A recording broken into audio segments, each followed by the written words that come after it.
बिस्मिल्लाहिर्रहमानिर्रहीम। आज हम पढ़ने वाले हैं एक नया topic electric field and electric field intensity. सबसे पहले इलेक्ट्रिक फील्ड के बारे में कंसेप्ट किसने पेश किया? सबसे पहले इलेक्ट्रिक फील्ड के बारे में माइकल फैराडे एक साइंटिस्ट हैं जिसने फील्ड के बारे में एक कंसेप्ट दे दिया। कब? 19वीं सेंचुरी में उसने इलेक्ट्रिक फील्ड के बारे में बता दिया। उसने क्या कहा? उसने कहा कि electric field is just like a sphere around electric charge. कि इलेक्ट्रिक फील्ड जो है ये किसी भी चार्ज के इर्द गिर्द एक स्फीयर की शेप में होती है। जिस तरह फुटबॉल या क्रिकेट बॉल होती है स्फीयर गोल, इसी तरह हर चार्ज के इर्द गिर्द चारों तरफ में एक फील्ड होती है। वो फील्ड किस तरह होती है वो हम डिफाइन करते हैं कि any region a space around a charge in which a test charge would experience an electric force. किसी भी चार्ज के इर्द गिर्द वो इलाका, वो फील्ड, वो स्पेस जहाँ पर अगर इसके करीब हम एक टेस्ट चार्ज को रखें तो टेस्ट चार्ज जो है अपने आप पर एक फोर्स महसूस करता हो, फील करता हो, तो इस इलाके को हम कहते हैं कि ये इन चार्ज की इलेक्ट्रिक फील्ड होती है। अब इलेक्ट्रिक फील्ड की डायरेक्शन हम किस तरह फाइंड करेंगे कि किस डायरेक्शन में होती है और इनकी स्ट्रेंथ कम इस तरह फाइंड करेंगे। तो ये इनकी डायरेक्शन और स्ट्रेंथ हम फाइंड कर सकते हैं बाई अ टेस्ट चार्ज। किस तरह टेस्ट चार्ज की मदद से हम फाइंड कर सकते हैं? वह इस तरह कि सपोज़ हमारे पास दो चार्जेज हैं, पॉजिटिव है और एक नेगेटिव चार्ज है। दोनों सोर्स चार्ज हम लेते हैं कि पॉजिटिव चार्ज और नेगेटिव चार्ज जो है ये दोनों सोर्स चार्ज है। इसके करीब हम एक टेस्ट चार्ज को रखते हैं। सपोज़ सबसे पहले यहाँ पर पॉजिटिव चार्ज के करीब हम एक टेस्ट चार्ज को रखते हैं जिनकी मैग्नीट्यूड सपोज Q0 के बराबर है।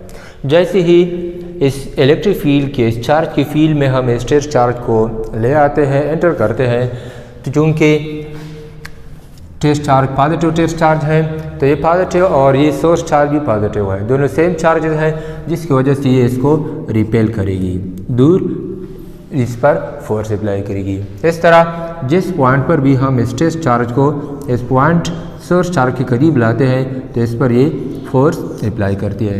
यानी हर डायरेक्शन में जिस डायरेक्शन से भी ये टेस्ट चार्ज इसकी फील्ड में एंटर होती है तो ये इसको रिपेल करती है। और इलेक्ट्रिक फील्ड की direction for positive source charge के लिए हम लेते हैं आउटवर्ड। जिस डायरेक्शन में फोर्स अप्लाई होती है उसी डायरेक्शन में हम इसकी इलेक्ट्रिक फील्ड अप्लाई करते हैं। यानी for positive charge direction of electric field is outward.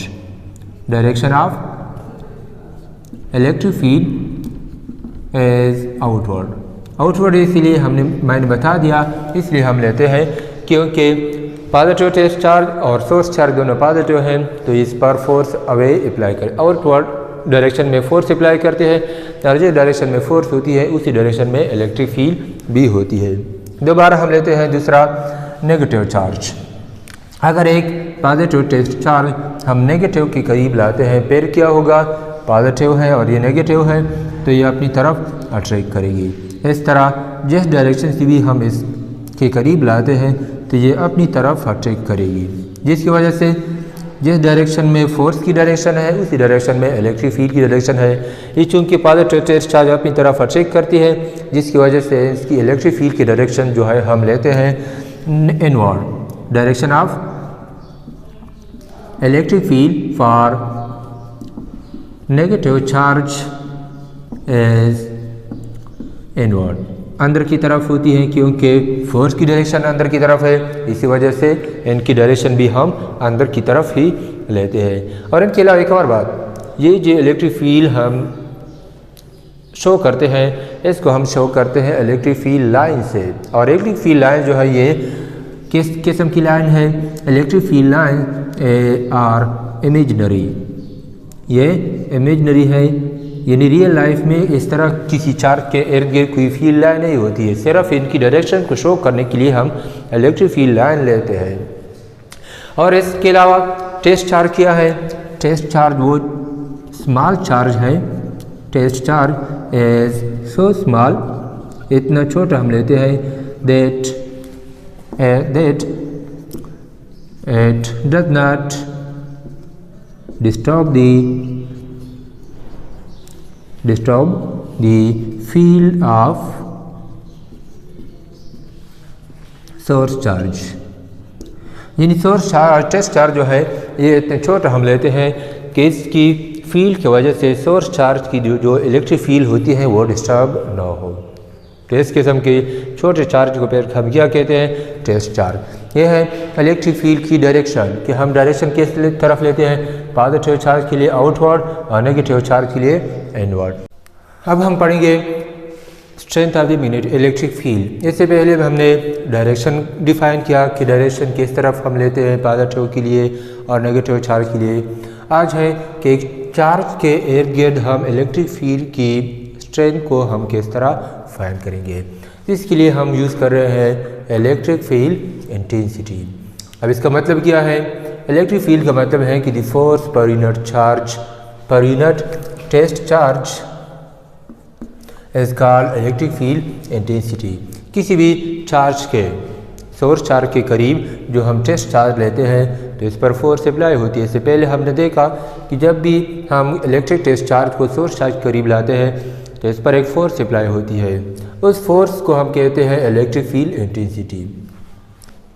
In mathematical इसको हम लिख सकते हैं is equal to force per unit test charge, और इसकी यूनिट क्या होगी, यूनिट होगी न्यूटन पर कूलम। इनके अलावा एक अदर यूनिट भी है वोल्ट पर मीटर। ये बाद में हम पढ़ेंगे कि किस तरह ये आ गई। फिलहाल यहाँ पर इनकी यूनिट जो इस्तेमाल हो रही है न्यूटन पर कूलम। और इसके नेचर क्या है, नेचर है वेक्टर क्वांटिटी, यानी इलेक्ट्रिक फील्ड इंटेंसिटी एक वेक्टर क्वांटिटी है। जब वेक्टर क्वांटिटी है तो इसकी डायरेक्शन की भी ज़रूरत होगी। तो हम डायरेक्शन किस तरफ लेते हैं, अलोंग दी फोर्स। जिस डायरेक्शन में टेस्ट चार्ज पर फोर्स अप्लाई होती है उसी डायरेक्शन में हम इलेक्ट्रिक फील्ड की इंटेंसिटी की डायरेक्शन भी लेते हैं। अब हम फाइंड कर रहे हैं electric field intensity for a unit positive test charge, कि एक यूनिट पॉजिटिव टेस्ट चार्ज पर कितनी फोर्स अप्लाई होती है। सपोज हमारे पास एक सोर्स चार्ज है क्यू और एक test charge unit test charge हम लेते हैं क्यू नॉट, जो कि इस सोर्स चार्ज के फील्ड में है। और इन दोनों के दरमियान जो डिस्टेंस हम लेते हैं कि suppose unit positive test charge जो है सोर्स चार्ज से आर के फासले पर है। अब इन दोनों पर सोर्स चार्ज जो है क्यू नॉट पर एक फोर्स अप्लाई करेगी तो अकॉर्डिंग टू कूलम लॉ वो फोर्स कितनी के बराबर होगी, वो बराबर होगी K Q naught divided by are square. इस इक्वेशन 2 को अगर हम इक्वेशन 1 में पुट कर दें, यहाँ पर फोर्स की बजाय इक्वेशन 2 पुट कर दें तो K Q naught divided by are square divided by Q naught, तो ये क्यू नॉट कैंसिल हो जाएगी, रह जाएगी k q divided by are square, k q divided by are square, या इसको हम ले सकते हैं 1/4 q divided by are square. यहाँ पर हम देख सकते हैं कि इलेक्ट्रिक फील्ड इंटेंसिटी दो चीज़ों पर डिपेंड करती है। एक चार्ज की मैग्नीट्यूड पर डायरेक्टली प्रोपोर्शनल है, चार्ज जितनी ज़्यादा होगी इलेक्ट्रिक फील्ड इंटेंसिटी ज़्यादा होगी।